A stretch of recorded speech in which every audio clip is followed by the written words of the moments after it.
নমস্কার। কথকের ঝুলির আরও একটা নতুন পর্বে আপনাদের সবাইকে স্বাগত জানাই। গল্প আনলিমিটেড এখন থেকে কথকের ঝুলি। আজ আপনাকে শোনাব একটি অসাধারণ সামাজিক গল্প। অরুন্ধতী চক্রবর্তীর লেখা দিদির ভাতের হোটেল। বিভিন্ন চরিত্রে অভিনয় করেছেন কথক এবং বিলু রাজু মাঝি, ড্রাইভার এবং গোবিন্দ আশাকুল গোলদার, রবিন ওয়েটার এবং হোটেলের মালিক রাতুল, মিলি সপ্তদীপা মুখার্জি, রানদী ফাল্গুনী পাল, অডিও এডিটিং আশাকুল গোলদার। শুনতে থাকুন আজকের গল্প দিদির ভাতের হোটেল।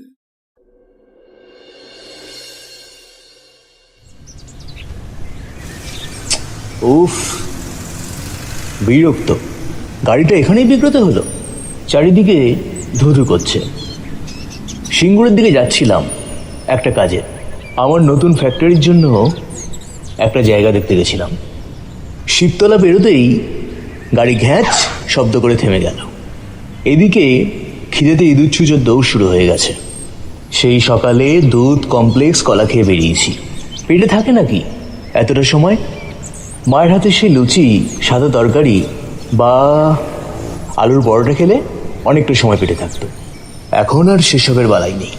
হঠাৎ খিদে পেলে যাতে খেতে পারি তাই মিলি আমার সাথে আমট বাদাম, দুটো বিস্কুট, কয়েকটা কিশমিশ এসব দিয়ে দেয় গাড়িতে। ওইসব ছুলুম ছালুম খেয়ে কি আর পেট ভরে? মেজাজটা বিগড়ে গেছে। কি হলো গোবিন্দ? গোবিন্দ আমার গাড়ির চালক। অনেক দিন ধরে আমার কাছে কাজ করছে। খুব কর্মঠ আর বিশ্বাসী। আমার আর একটা গাড়ি আছে, ওটা মিলি নিজেই চালায়। ওর আবার অন্য কেউ গাড়ি চালাবে সেটা পছন্দ নয়। বলে তাতে নাকি প্রাইভেসি নষ্ট হয়। অগত্যা অপেক্ষা করা ছাড়া আর উপায় নেই। মনে হয় কিছু একটা হয়েছে দাদা। দাঁড়ান, একটা ফোন করি। কাছে ধারেই রবিনের গ্যারেজ আছে, ও এসে দেখে যাক। গোবিন্দ ফোনে কথা বলছে। আমি গাড়ি থেকে মিলি দিয়ে দেয়া খাদ্য সামগ্রীর থেকে মন মতো কিছু খুঁজে খাওয়ার বৃথা চেষ্টা করছি। দুপুর প্রায় শেষের দিকে। ভেবেছিলাম অফিসে গিয়ে একেবারে লাঞ্চ করব। বাড়ি থেকেই লাঞ্চ আসে আমার। মিলি বাইরের খাবার খেতে দেয় না। এখন তো মনে হচ্ছে সেগুলোও বালি। গোবিন্দরও মনে হয় খিদে পেয়েছে। মুখটা শুকিয়ে গেছে। কিছুক্ষণ পরে রবিন এলো সাইকেল করে, একজনকে পিছনে বসিয়ে। গাড়ি পর্যবেক্ষণ করে জানালো ওরা যন্ত্রপাতি নিয়ে এসে এখানেই মেরামত করে দেবে। ঘন্টা দেড়েক সময় লাগবে। উফ, কি জ্বালা। জিজ্ঞেস করলাম অন্য কোনো গাড়ির ব্যবস্থা করে দিতে পারবে কিনা। দাদা, অন্য কোনো গাড়ির ব্যবস্থা তো করে দিতে পারবো না, তবে আশ্বাস দিল যত তাড়াতাড়ি সম্ভব গাড়ি ঠিক করে দেবে। গোবিন্দ, ভীষণ খিদে পেয়েছে। তোমারও তো পেয়েছে মনে হচ্ছে। হ্যাঁ দাদা, তা পেয়েছে, কিন্তু এখানে আপনি কোথায় খাবেন? অবশ্য আছে কয়েকটা ধাবা, কিন্তু আপনি তো আবার বাইরের খাবার খান না। কিন্তু না খেয়েই পরন্ত দুপুরে প্রাণ বিসর্জন দেওয়াচ্ছে। কিছু খেয়ে নিলে হতো না? ছোটবেলা থেকে আমি খিদে একেবারেই সহ্য করতে পারি না। গোবিন্দ হাসে। দাঁড়ান দাদা, রবিন বলতে পারবে এখানে ভালো খাবার দোকান কিছু আছে কি না। চারিদিকে তো তেমন কিছু চোখেও পড়ছে না। রবিন, এখানে ভালো হোটেল আছে রে? একটা হোটেল আছে গোবিন্দদা, দিদির ভাতের হোটেল। অনেক দিনের পুরনো, অপূর্ব রান্না বান্না। আমরা সময় পেলে ওখানে খেতে চলে যাই। সোজা গিয়ে সামনেই দেখবে রাজধাবা, একটা ঢালু মতো জায়গা আছে, নেবে দিদির ভাতের হোটেল। পরিষ্কার পরিচ্ছন্ন তো? হ্যাঁ গোবিন্দদা, খুব পরিষ্কার আর হেব্বি রান্না। কি দাদা, যাবেন নাকি? গোবিন্দ জিজ্ঞেস করে। আমার তখন খিদেতে এখন তখন অবস্থা। দুজনে হাঁটা শুরু করলাম।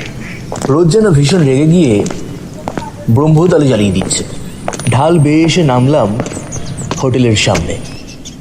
পাকা দেয়ালের উপর টিনের চাল, মলিনতার ছাপ চারিদিকে। একটা রংচোটা টিনের গায়ে সাদা রং দিয়ে লেখা দিদির ভাতের হোটেল।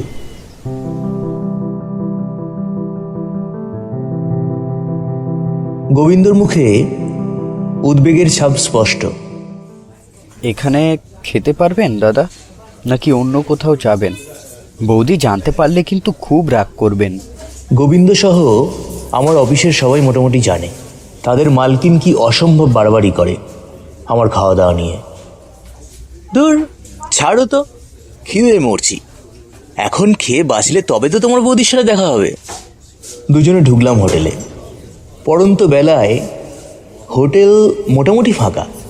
4-5 জন মজুর গোছের লোক তৃপ্তি সহকারে ভাত খাচ্ছে। হোটেলের ভেতরটা খুব পরিষ্কার পরিচ্ছন্ন, এতটুকুও ধুলোবালি নেই কোথাও। নিপুণ হাতে কেউ যেন সব কিছু যত্নে সাজিয়ে রেখেছে। যেখানে আভিজাত্যের ছাপ নেই, কিন্তু আন্তরিকতা আছে। টেবিল চেয়ার পাতা, মাথার উপর পাখার হাওয়াটা সত্যিই ভালো লাগছে। একজন কম বয়সী ছেলে তড়িহড়ি দৌড়ে এসে বসতে বলল। পোশাক আশাকে আন্দাজ করেছে কিছুটা। খাবেন তো? হ্যাঁ খাবো, কি পাওয়া যাবে ভাই? উত্তরটা গোবিন্দ দিল। ততক্ষণে দোকানের মালিকও ছেলেটির পাশে এসে দাঁড়িয়েছে। মালিকটির বয়সও বেশ কম। বসুন স্যার, বসুন, সব আছে। ভাত, ডাল, আলু পোস্ত, ভাজা, মাছ সব আছে। গোবিন্দ আমায় একটা আলাদা টেবিলে বসিয়ে নিজে পাশের একটা আলাদা টেবিলে গিয়ে বসেছে। আমার পাশের চেয়ারটা এসে বসে গোবিন্দ, একসাথে খাবো। ইতস্তত করতে করতে গোবিন্দ এসে বসল আমার পাশটিতে। তাহলে কি দেবো স্যার? আমাদের এখানে স্পেশাল মেনুও আছে কিছু। দোকানের মালিক বলল। গোবিন্দ লোকটিকে থামিয়ে দিল। শুধু মাছ আর ভাত নিয়ে এসো দুটো। কি দাদা, তাই তো? বরাবরের খাদ্যরসিক আমি ওই স্পেশাল মেনুর লোক ছাড়তে পারলাম না। জিজ্ঞেস করেই বসলাম, তা তোমাদের স্পেশাল মেনুতে কি কি আছে শুনি? ছেলেটি দ্বিগুণ উৎসাহ নিয়ে বলতে শুরু করলো। আগে কচুর শাক ছোলা দিয়ে, কচুর লতির সর্ষে ঝাল, শাপলা ভাজা, চিংড়ি দিয়ে মুসুর ডাল, তেঁতো ছাড়া শুক্তো, থানকুনি পাতার বড়া, পোস্তর বড়া। শুনে তো আমার চক্ষু চড়ক গাছ। বলে কি ছোকরা, এইসব রান্না এখনো হয়? সেই মায়ের হাতের রান্নার কথা মনে করিয়ে দিল। জিজ্ঞেস করলাম, এখন ওইসব পাওয়া যাবে কি? ছেলেটি বলল, অবশ্যই, আপনি শুধু বলুন এখন কি কি খাবেন। গোবিন্দ যার বর্ণায় অবাক চোখে আমায় দেখছে। বললাম, শুক্তো, চিংড়ি দিয়ে ডাল, পোস্তের বড়া, এই আপাতত নিয়ে এসো, পরে বাকিটা বলছি। কি গোবিন্দ, চলবে তো? গোবিন্দ আমার এই রূপ আগে কোনোদিন দেখেনি। হতবাক হয়ে কথার ভাষা হারিয়েছে বোধ হয়।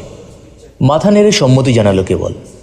কিছুক্ষণ পরে টেবিলে কলা পাতা আর মাটির গ্লাস দিয়ে গেল, সঙ্গে নুন, লেবু, গরম ধোয়া ওঠা ভালো চালের ভাত, সাথে পোস্তর বড়া, মাটির ছোট ছোট বাটিতে শুক্তো, ডাল, কচুর শাক। শুক্তো দিয়ে ভাত মেখে খাওয়া শুরু করলাম আমরা। আহা, অমৃত! কচুর শাক ছোলা দিয়ে মুখে দিতেই চমকে উঠলাম। বড় পরিচিত এই স্বাদ, একেবারে যেন মা রানুদির হাতে তৈরি খাবার। পোস্তর বড়া ভেঙে একটু মুখে দিলাম, হুবহু একই স্বাদ, মুখে দিতেই মিলিয়ে যাচ্ছে। পুরোটা খেতে পারলাম না, চোখে জল চলে আসছে। খাওয়া থামিয়ে দিয়েছি। মুখটা হঠাৎ বিস্বাদ হয়ে গেছে। অসুবিধা হচ্ছে না দাদা? আমি জানতাম আপনার এইসব জায়গায় খেতে অসুবিধা হবে। গোবিন্দ অপ্রস্তুত। তুমি বসে খাও গোবিন্দ, আমি একটু মালিকের সাথে কথা বলে আসি। মালিক অবধি পৌঁছাতে হলো না। অপরাধীর মতো মুখ করে মালিক এসে আমাদের টেবিলের সামনে উপস্থিত হলো। কি অসুবিধা হলো স্যার? খাবার ভালো লাগলো না? অন্য কিছু দেব? আর পারলাম না। উঠে এসে মালিকের হাত দুটো ধরে জিজ্ঞাসা করলাম, আপনাদের এখানে কে রান্না করে ভাই? বেচারা তো ভেগাচাগা খেয়ে গেছে। কেন স্যার? আমি একবার তার সাথে দেখা করতে চাই। বয়স্কা একজন দিদি আছেন, প্রথম প্রথম উনি রান্না করতেন, এখন আর পারেন না। 2-3 দিন ছাড়া ছাড়া আসেন এখানে। উনি বলে বলে দেন, 2টি মেয়ে আছে, ওরাই রান্না বান্না করে। কে কে তিনি? আমি একবার দেখা করতে চাই। ওনার সাথে। ওনার নাম বলতে পারবে? স্যার, আমি ওনাকে ননিদি বলেই ডাকি। বাবার আমলের লোক। আগে দোকানের নাম ছিল নিস্তারিণী হোটেল, আমার ঠাকুমার নামে। খুব একটা চলতো না তেমন। ননিদি আসার পরে হোটেলের প্রসার অনেক বেড়েছে। অপূর্ব রান্নার হাত ননিদির। দূর দূর থেকে অনেকে আসে খেতে। একবার যে খেয়েছে সে বারবার আসে স্যার। বাবাও দিদি ডাকেন, আমিও দিদি ডাকি, সবার দিদি। বাবা হোটেলের নাম বদলে রাখলেন দিদির ভাতের হোটেল। বাবার বয়স হয়েছে, তাই আমি বসি।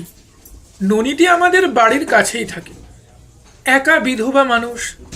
কালকে আবার আসবেন দোকানে। নামটা শুনে একটু দমে গেলাম। অপরিচিত নাম, অপরিচিত মানুষ, এভাবে উত্তেজনা না দেখালেই হতো। তাও কেমন যেন কৌতূহল দমন করতে পারলাম না। দাম মেটাতে গিয়ে অবাক হলাম। খাবার দাবারের দাম এত কম! ছেলেটিকে জিজ্ঞেস করতে সে জানালো খাবারের দাম কম রেখেছে যাতে সবাই খেতে পারে। আর ননিদি নাকি বলেন মানুষকে খাইয়ে যে তৃপ্তি তা নাকি আর কিছুতে নেই, তাই সামান্য দাম নিতে হবে যাতে সবাই খেতে পারে। অবাক হলাম। বললাম,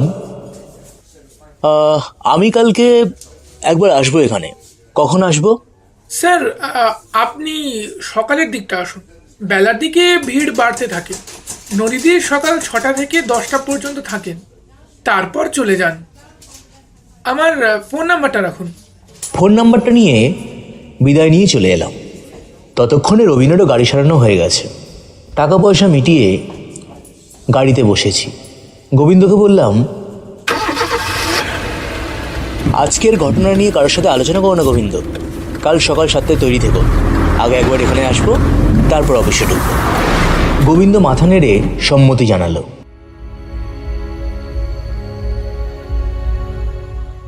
রাতে বাড়ি এসে মনটা কেমন যেন ভারাক্রান্ত হয়ে রইল। সামান্য কিছু মুখে দিয়ে শুয়ে পড়লাম। মিলিকে বললাম, আজ অনেক কাজ ছিল, খুব ক্লান্ত। মিলিও কথা বাড়ায়নি, নয়তো এই সময়টা আমার পরিবারের। মিলি আর আমি সারাদিনের ঘটা বিভিন্ন ঘটনা একে অপরের সাথে ভাগ করে নিই। মেয়েকে ফোন করি। অদ্ভুত স্বভাবের মেয়ে মিলি, বড় চাকরি করে, নিজের মতকেই বেশি প্রাধান্য দেয়। আমাদের একমাত্র মেয়ে সুনয়না বেঙ্গালুরুতে পড়াশোনা করছে। মা মারা গেছেন প্রায় 7 বছর হলো। বিয়ের পর মিলি এসে মায়ের হাত পুড়িয়ে রান্না করাটা বন্ধ করে দিল। মা খুব চুপচাপ ছিলেন বলে প্রতিবাদ করেননি কোনোদিন, কিন্তু মনে মনে কষ্ট পেতেন। রান্নাঘরটা ছিল মায়ের জগৎ। মিলির মতে রান্না করা ছাড়াও মানুষের করার মতো অনেক কিছু আছে। মায়ের ঘরে আলাদা টিভি এলো, মায়ের জন্য নানা রকমের বই এলো, সেলাইয়ের বিভিন্ন উপকরণ এলো। তাও মা কেমন যেন মন মরা হয়ে যেতে লাগলেন। মায়ের হাতে বানানো সাবেকি রান্নাগুলো মোটামুটি তখন থেকেই বন্ধ হলো। রান্নার লোক মিলির আদেশ অনুসারেই রান্না করত। প্রথম প্রথম সেই রান্না আমার বা মায়ের মুখে রুচত না, কিন্তু অগত্যা খেতেই হতো।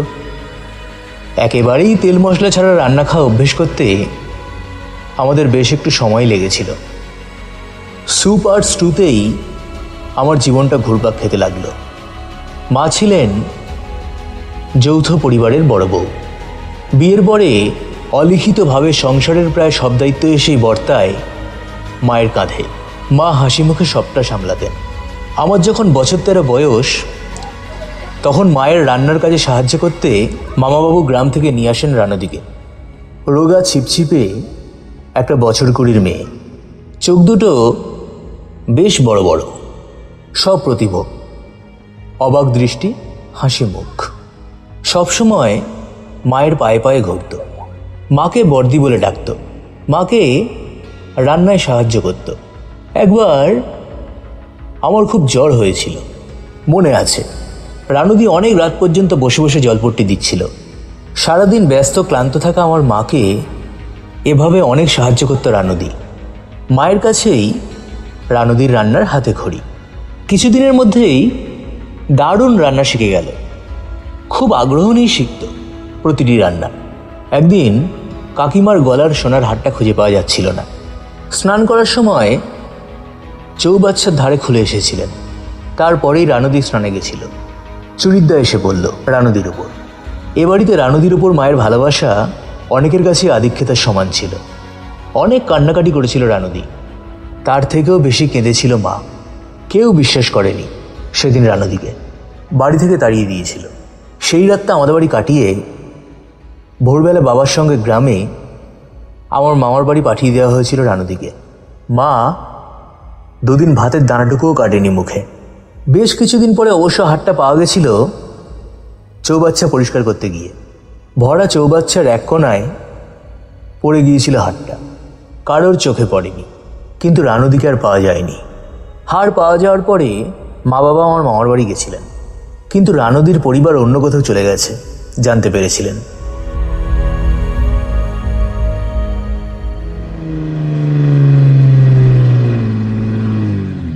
সকাল সকাল তৈরি হয়ে জলখাবার খেয়ে গোবিন্দকে নিয়ে বেরিয়ে গেলাম গন্তব্যে। তখন দোকান মোটামুটি ফাঁকা। মালিক ছেলেটি আমায় দেখে এগিয়ে এলো।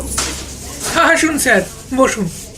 আমি ননিদিকে ডেকে আনি, বলেছি ওনাকে আপনার কথা। কিছু পরে এক শীর্ণকায়া মহিলা সামনে এলেন।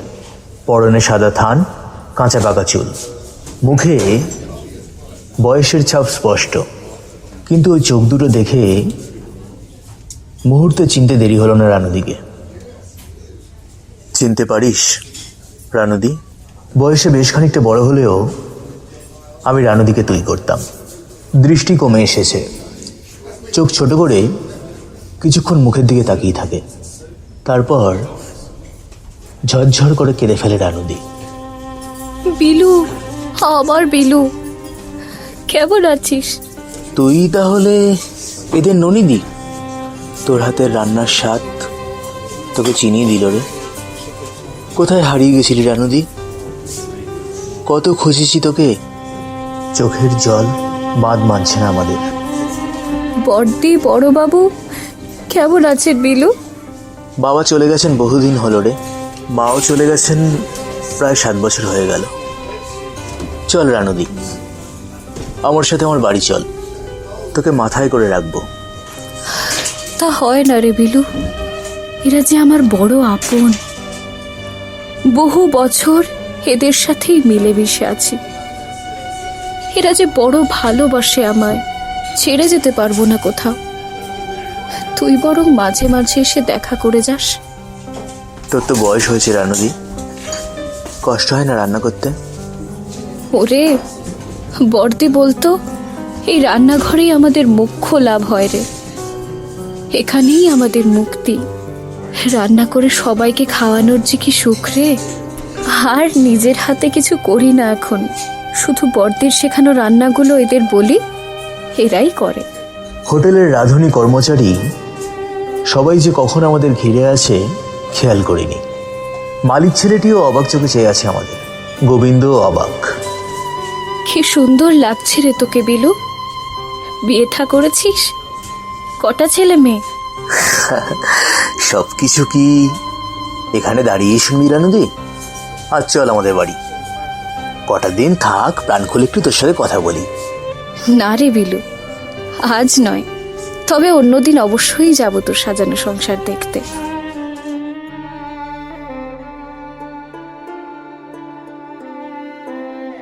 মনে হাজারো প্রশ্ন নিয়ে সেদিন চলে এসেছিলাম বাড়িতে। রানুদি আমাদের বাড়ি থেকে চলে যাওয়ার পর কি হলো? গ্রাম থেকে সপরিবারে চলে গেছিল কেন? কলকাতায় কিভাবে পৌঁছালো? এই কাজ কতদিন ধরে করছে? রানু নামটির বদলে ননি নামটি ব্যবহার করে কেন? বাড়িতে কে কে আছে? অনেক প্রশ্ন। দোকানের মালিককে ফোন করে রানুদির বাড়ির ঠিকানা জেনে নিয়ে একদিন বিকেলে গোবিন্দকে সাথে নিয়ে চলে গেলাম রানুদির বাড়ি। বাড়িতে চারদিকে দরিদ্রের ছাপ স্পষ্ট। আপ্যায়নের ত্রুটি হলো না এতটুকু। একটি ছেলেকে দিয়ে কিছু আনালো, না বললেও শোনেনি। প্লেটে আমায় আর গোবিন্দকে সাজিয়ে মিষ্টি দিল। আমি এখন মিষ্টি খাই না রানুদি, সুগার। আচ্ছা, একটা খাচ্ছি। তবে থাক, দাঁড়া, আমি তোর জন্য চিনি ছাড়া চা আর তোর প্রিয় শুকনো লঙ্কা কালো জিরে দিয়ে মুড়ি ভেজে আনি। কিচ্ছু করতে হবে না রানুদি, তুই আমার কাছে বস একটু। গোবিন্দ ততক্ষণে মিষ্টি খেয়ে বাইরে চলে গেছে। আমি জানি বিলু, তোর মনে অনেক প্রশ্ন। বড়বাবু আমায় গ্রামে দিয়ে আসার পর কোনোভাবে গ্রামে রটে যায় যে চুরির দায়ে আমাকে শহরের কাজের বাড়ি থেকে তাড়িয়ে দিয়েছে। লজ্জায় টিকতে পারলাম না গ্রামে। বাবা আমাকে আর মাকে নিয়ে চলে এলো কলকাতায়। এখানে একটা কারখানায় কাজ নিল বাবা। মা দুই বাড়ি রান্নার কাজ করত। এখান থেকেই বিয়ে হলো আমার। ভালোই ছিলাম। তোর জামাই দাদা খুব ভালোবাসতো আমায়, ড্রাইভারি করত। ছেলে পুলে ছিল না, আমায় ননি বলে ডাকতো তোর জামাই দাদা। ও মারা যাবার পর আমি 3টে বাড়িতে রান্নার কাজ নিলাম, পেট চালাতে হবে তো। তারপর এখন যাদের হোটেল তাদের বাড়িতেও কাজ করতাম। আমার রান্না খেয়ে বড় কর্তা আমায় নিস্তারিণী হোটেলের কাজে বহাল করলেন। সেই থেকেই ওখানে কাজ করি। বড় কর্তা হোটেলে যেতে পারেন না, ছেলে বসে। বড় কর্তা ননিদি ডাকে, সবাই ওই নামেই ডাকে। রানু নামটা এখন ভুলে গেছি রে। বড্ড ভালোবাসে আমায়। হোটেলের নাম বদলে দিদির হোটেল নাম রেখেছে। বলে, ননিদি, তুমি না থাকলে আমার হোটেলের যে কি হাল হতো। তুমি আমার নিজের দিদির মতোই। হাঁ করে রানুদির কথা শুনছিলাম। আমার জিদ ধোপে টিকল না। রানুদিকে কিছুতেই আমার কাছে নিয়ে গিয়ে রাখতে পারলাম না। আমার পরিবার যে অন্যায় রানুদির সাথে করেছে তার দায় এড়াবো কি করে? বললাম, রানুদি, আজ আমাদের জন্যই তোর এই অবস্থা। আমি তোর জন্য কিছু করতে চাই। চল আমার কাছে থাকবি। বাকি জীবনটা অন্তত একটু সুখে কাটা। ওরে পাগল, এখন কি খারাপ আছি নাকি? খুব ভালো আছি রে। এরা আমায় যা টাকা দেয়, একা মানুষ আমি, খুব ভালো চলে যায় আমার। তোর জামাই দাদা মারা যাবার পর বড় কর্তা আমায় আগলে আগলে রেখেছে রে। এদের ছেড়ে যেতে পারবো না রে বিলু। রাজি হলো না রানুদি। হোটেলের মালিক ছেলেটিকে অনুরোধ করেছিলাম আমি টাকা পয়সা দেব, হোটেলটাকে আরো বড় করে করা, আর রানুদিকে যেন মাসের টাকাটা বাড়িয়ে দেয়। ছেলেটি টাকা নিতে রাজি হয়নি। আজ জানিয়েছে রানুদিকে টাকা বাড়ানোর কথা বলেছিল। রানুদি বাড়তি কোনো টাকা নিতে রাজি হয়নি। মিলিকে গল্পচ্ছলে রানুদির কথা বলেছিলাম। চোখে মুখে কোনো আগ্রহ দেখিনি। চোখ আর মনটা ছিল মোবাইলে। একবার শুধু বলেছিল, কিছু টাকা দিয়ে সাহায্য করে দিও, গরিব মানুষ তো। আর কথা বাড়ায়নি। রানুদিকে একটা ফোন কিনে দিয়েছি, নিতে চায়নি, জোড়াজুড়িতে নিয়েছে। আমার সাথে কথা বলার লোকটা শুধু ছাড়তে পারবে না বলে। মাঝে মাঝে গোবিন্দকে নিয়ে দিদির ভাতের হোটেলে যাই। হোটেলের মালিক ছেলেটির নাম তরুণ। তরুণও খুব খুশি হয় আমরা গেলে। যেদিন যাই তার আগের দিন রানুদিকে জানিয়ে যাই। সেদিন রানুদি হোটেলে নিজে দাঁড়িয়ে থেকে খাওয়ায় আমায় আর গোবিন্দকে। সেই স্বাদ অমৃত তুল্য। মায়ের হাতে ছোঁয়া পাই সেখানে। সেদিনগুলো আমার খাবারে কোনো বাদ বিচার থাকে না। তৃপ্তি করে বহু পদ দিয়ে অনেকটা ভাত খাই। গোবিন্দ মানা করে, আমি অগ্রাহ্য করি। ধুর, ভালোবাসার কাছে প্রেসার সুগার সবই হার মানে। রানুদির বাড়িতেও যাই, প্রাণ খুলে দুই ভাই বোনে গল্প করি। নির্লোভ আমার এই দিদিটার বাড়িতে যেদিন যেদিন আসি সেদিনগুলি আমায় ঘুমের ওষুধ খেতে হয় না। রানুদির মধ্যে আমি আমার মাকে খুঁজে পেয়েছি। রানুদিকে আর কোথাও হারিয়ে যেতে দেব না। বড্ড ভালোবাসি আমি আমার এই অভাগা দিদিটাকে।